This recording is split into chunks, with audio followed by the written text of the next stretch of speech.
Terus ada nggak sih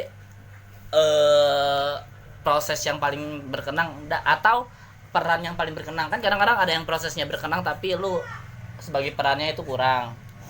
Ada juga yang perannya itu berkenang tapi prosesnya enggak. Kurang atau ininya kurang, prosesnya juga kurang. Intinya yang paling lo inget lah. Yang kurang lanjut. Udah durasi. Enggak, itu karena Torik ragu lucu apa kagak, makanya di stop sama dia. Ya. Kalau buat yang paling berkenang atau lebih ke kayak proses ya, berarti entah itu jadi sutradara atau jadi aktor atau jadi properti atau jadi yang lain. Kalau bisa pernah jadi properti, Ambul jadi meja, coba bayangin deh. Aku adalah pohon. Dia tayang jadi meja, dikasih terpal. Oh. Kan jadi properti kata lu. Emang pernah lu jadi properti? Pernah sih. Terus ini pas Embul jadi meja ada lilinnya, dibakar kesakit. Dia tiba-tiba simulasi neraka. Udah. Kita 3 kali potensi simulasi neraka mulu lucu. Tahu. Jadi itu yang paling paling diinget lah. Bukan prosesnya. Kalau semuanya kan berkesan nih ya kan pasti kan, tapi yang paling diinget gitu sama lu. Yang paling diinget jadi waktu itu pernah jadi sutradara buat Festival Teater Jakarta. Itu proses yang benar-benar istilahnya sangat menempa jiwa lah. Menempa jiwa, anjay, siap tuh. Menempa pikiran, terus menempa air mata, menguras air mata. Menempa air mata. Dan itu istilahnya kayak udah jatuh, bangun dibanting, mengejarmu, dipukulin, dijatuhin tangga, terus injek dimasukin SBMPTN. Ada. Anda enak SNM saya penmaba, maaf kata nih. Ya itu naskahnya Rashomon, dan itu salah satu yang paling masih mengenang lah, yang paling mengenang sampai sekarang. Prosesnya masih berbesit, ada bekasnya lah ya. Iya masih meninggalkan aftertaste. Ibarat kopi. Ibarat kalau di WA ngirim chat terus dihapus masih ada pesan ini sudah dihapus ya kan, masih ada bekasnya kayak gitu cuy. Ini orang-orang yang suka ngapus chat nih nyebelin, bikin orang penasaran. Apa sih? Nah itu berarti yang paling sampai sekarang terkenang tuh ya. Yap, betul. Kalau lu Rik aja. Hal yang paling terkenang Aja di dalam kehidupan berteaterku. Aja. Proses ya? Entah itu lo proses, entah itu apa sih. Bebas. Proses yang paling berkenang itu band Gotun. Wis band Gotun. Sebenarnya antara band Gotun dan Rashomon. Tapi gue lebih milih band Gotun. Karena itu pementasan yang menurut gue paling gokil. Pertama, alhamdulillah waktu itu gue dikasih kesempatan buat Toko sentral ya? Iya, dikasih kesempatan buat menggali ilmu melewati tokoh Amat. Amat itu apa tuh? Jadi itu ini Amat itu apa dong? Jelasin, orang enggak tahu. Amat itu jadi itu di band Gotun itu dia sebagai seorang penjaga warung. Saksi yang sangat amat naif. Saya yang amat naif. Yang amat polos. Nah, tapi di situ ya nggak disangka-sangka sih, dia ibaratnya kayak nggak punya dosa sama kalian. Pokoknya gitulah, nanti kalian lihat aja di ininya teaternya. Gue juga suka naif. Dan aku rela meninggalkan. Gue kira lagu yang ini Bol, yang seriusan? Enggak, itu lagunya doang. Nah, gitu. Itu kenapa bisa berkesan banget karena gila. Karena gila. Bukan itu gila. Berarti itu gila. Gilanya tuh gini loh. Gini. Gue harus di atas panggung selama 2 jam. Wah, itu. Dan itu benar-benar terasa banget nguras tenaganya. Anjay. Dan yang paling parah itu waktu dibawa ke ZGTS. Wah gila itu, kalau nggak salah 2 kali pentas ya. Iya, 2 sesi tuh. Itu ampun udah celana robek. Abang Embul sama ini tolol banget. Sama siapa? Udah beneran. Itu bener-bener Masa sih, tapi asik banget itu band Itu gue punya kenangan buruk di ZGTS. Masalahnya apa? Di situ ada aibnya Reja yang masih gue simpen. Jadi kalau misalnya mau tahu aibnya tinggal bilang ke gua aja. Enggak, ini karena tidur pules banget ditimpain bambu kagak bangun. Waduh, ada spoiler. Enggak apa-apa. Ini khusus orang yang denger podcast kita aja. Iya. Tiba-tiba gue di atas panggung gue bangun. Loh kok ini banyak bambu-bambu menimpa kepalaku, apakah sudah terjadi gempa bumi? Ternyata aku dikerjain oleh teman-temanku, bangsat. Tuh. Tai lah itu. Tapi yang kedua itu ya Rashomon. Rashomon Itu ya. udah jadi Astrada. Jadi Astrada, pemain juga ya kan. Main juga. Kalau gua menurut gua kalau berkesan semuanya berkesan. Tapi yang menurut gua dikenang banget itu waktu jadi ini gua jadi pemuda. Jadi pemuda ya. Iya. Gua secara memerankan pemuda gua nggak nyaman, tapi secara proses gua nyaman di situ. Nyamannya kenapa? Di situ gua buset dah dibacotin mulu, tapi gua senang aja karena gua tahu apa yang kurang dari diri gua aja. Tiap kita pulang latihan, kita wifi-an. Kita iya dulu waktu habis kita latihan karena stres diomelin sutradara kira sampai jam 3 pagi di wifi zone ya kan anjir. Enggak sih, lo doang yang diomelin, gua enggak aja. Wifi Iya. zone apaan wifi? Kandang monyet. Wifi zone. Wifi zone. Wifi. Ayo. Wifi. Wifi. Ya gue beda lagi. Udahlah. Dan pokoknya itulah. Ayu. Yuk meluncur. Durasi. Ya itu pokoknya ke situ. Tapi untuk sebagai aktor yang paling terkesan gua waktu justru jadi Gantara ngelenong. Wah, Pas di GKJ itu gua merasakan kenyamanan sebagai aktor banget sih. prosesnya? Prosesnya enggak gua berkesan. Cuma ya enggak menurut Nggak gua begitu berkesan. enggak begitu berkesan Ben Gotun. Dan pasti waktu gua jadi sutradara juga itu lumayan berkesan sih karena berkesan aja.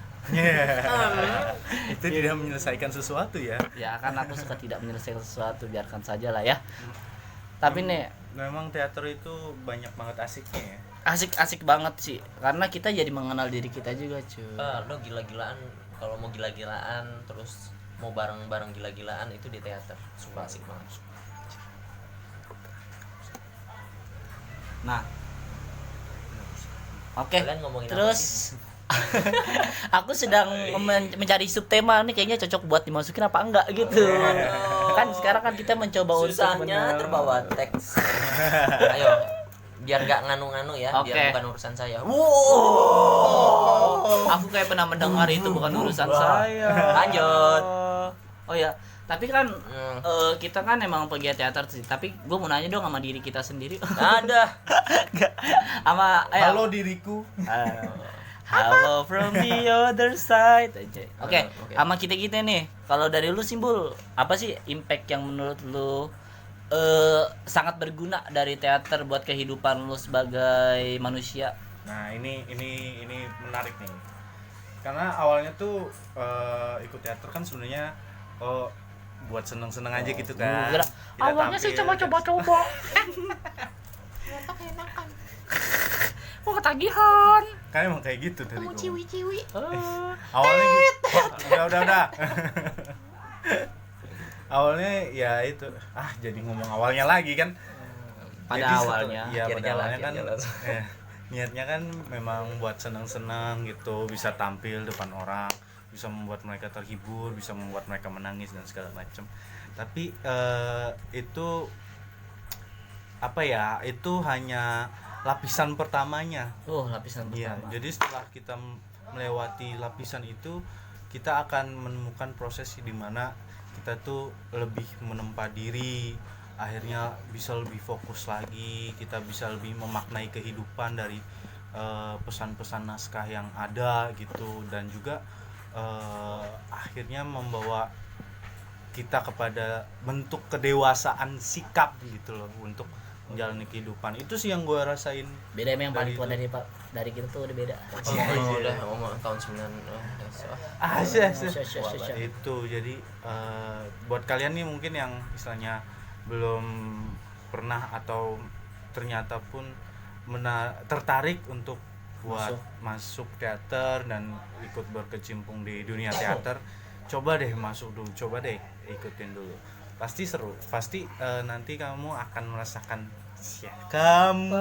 pasti lu bakal ngerasain namanya apa ya, berproses yang akhirnya menempa diri lu, di mana rasa percaya diri lu akan bertambah dan Betul. lu akan yang tadinya introvert mungkin akan menjadi introvert banget. ya bukan dong, akan perlahan-lahan membuka diri untuk bisa berbicara dengan orang. Betul. Akhirnya lu bisa punya teman banyak di teater. Udah itu. Kalau lu, Rik? Kalau Anda saudara Torik? Kalau saya saudara-saudara sekalian. saudara Berhati-hatilah membeli BBM. Iya. Sepertinya itu himbauan. Lama banget itu. Baik kalau begitu. Kalau gua ya, sebenarnya banyak hal yang sama dengan Bul. Terus yang gua paling ngerasain, iya dulu gue juga sama tuh Bul. Waktu dulu cuman pengen seneng-seneng, tapi kalau gua mungkin lebih ke arah kayak nanti mungkin ketemu sama si doi segala macam. Ternyata Anda itu ya, banyak astaga. banget yang gue dapetin. Terungkap. Hal yang paling pertama yang paling gue rasain itu waktu Adalah? di teater adalah Nomor 1 kepedean. bikin tercengang. Kepedean. Bukan kepedean keras, kepedean gimana ya? Percaya diri. Maksudnya percaya diri gue itu serasa meningkat. Wah. Memutuskan urat malu. Wah, bukan. Bukan itu. Lebih ke arah ya gitu. Ke arah mana nih? Pede. Pede. Jadi lebih pede. Terus selain itu gue jadi lebih kayak, ini yang paling penting sih. Gue boleh agak sedikit. Ini gak lama. Boleh. Ya, Pinjam waktunya ya. Jadi yang gue rasain di teater ini adalah kita di sini. Gue kan kebetulan karena banyak sering banget jadi ini ya pemain berperan. Aktor. Aktor lah ya. Nah itu yang gue rasain di sini adalah gue akhirnya belajar untuk menjadi orang lain tuh ini bisa diimplementasiin banget di kehidupan sehari-hari. Kalau misalkan nih kita masuk ke dalam satu lingkungan, kita observasi ini gimana kebiasaan mereka segala macam. Kalau misalkan kita masuk teater, kita tuh bener-bener lo diajarin gimana caranya tuh diri lo itu terbuka banget sama lingkungan lo, biarin lo menyatu dengan alam atau lingkungan sekitar. Nah di situ akhirnya kerasa deh tuh yang namanya lo masuk lingkungan itu langsung terbiasa sama lingkungan sekitar. Lo misalnya ngerasain kesulitan dikit, nah ini diri lo tuh kadang ada sedikit penolakan. Pasti banget. Kayaknya lo punya atmosfer tersendiri. Dengan lo belajar teater, akhirnya lo mencoba untuk mencoba menjadi orang lain gitu. Berempati ya. Ini yang ngebuat, yang sebenarnya bisa ngebuat anak-anak teater itu cepet banget belajar, cepet banget ngafalin naskah. Mungkin orang bingung ya, wah gila ini monolog gimana secepat itu. Karena ini di teater yang gue tahu tuh cepet banget. Apa yang ngajarin kita biar cepet belajar, bisa cepet belajar, cepat mengingat. Nah caranya gimana? Dengan menjadi orang yang misalnya lebih paham. Kita kadang suka berpikir, ini gimana ya kalau misalnya gue jadi guru, apa yang guru itu pikirkan ya kira-kira. Lo bayangin, lo masih kecil lo pikirin itu. Nah, apanya? Lu masih belum waktunya ke situ. Nah, lo belum waktunya ke situ, tapi waktu lo coba masuk menjadi orang teater, lo bukan jenderal, lo disuruh jadi jenderal dan lo disuruh observe jenderal itu gimana. Nice. Jadi seakan-akan wah gila lo kalau mau jadi apa-apa lo masuk teater coy. Nah, gitu. masalah observe tuh gue jadi pernah teringat dah. Ada teman gue, dia itu cowok, dia ngobserve jadi banci, dia datang cuy ke tempat ini. Wah itu tuh tempat inisialnya itu Topan kalau nggak salah. dia datang Itu bukan inisial lagi, Bapak. Kagak. Dia ngomong, dia cerita katanya datang ke Klender anjir, nanya-nanya daerah-daerah Cipinang, nanya-nanya ini kan, nanya nama banci. Gak tahu keterusan apa enggak? Keterusan enggak sih? Enggak kan ya? Sekarang Enggak dia kan. berusaha maco walaupun kadang keceplosan. Bener. Iya. Pokoknya itulah, kita mencoba untuk menjadi orang lain. Maksudnya kita mencoba berempati ya, merasakan. Mencoba itu bentuk PK kali ya. Untuk PK, Bentuk PK-an. kepekaan.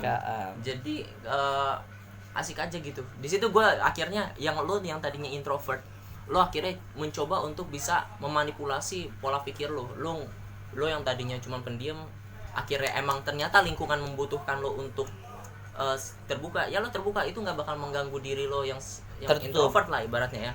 Betul. Lo punya ruang privasi sendiri, tapi di saat lo masuk ke dalam satu ranah lingkungan lo karena teater lo akhirnya nanti bakal paham itu gimana lo cara berinteraksi dengan orang, Betul. gimana efek Rumah interaksi kaca lo ke orang itu ke diri lo.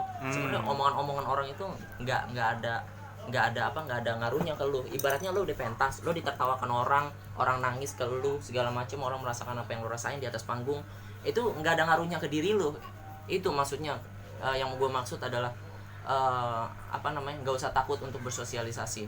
Kita tetap introvert, tapi kita punya ruang masing-masing lah ibaratnya. Kita masih punya ruang buat diri kita sendiri juga kan, tahu batasan. Kalau gue pribadi sih, apa yang gue rasain dengan berteater tuh, gue bisa merasakan menjadi apa saja, sumpah. Saat berproses nih, gue walaupun gue pribadi orang nggak suka nguli ya. Aku jadi meja. Enggak, bukan properti seperti yang ada di Mas Kuret. Bukan. Mas Kuret.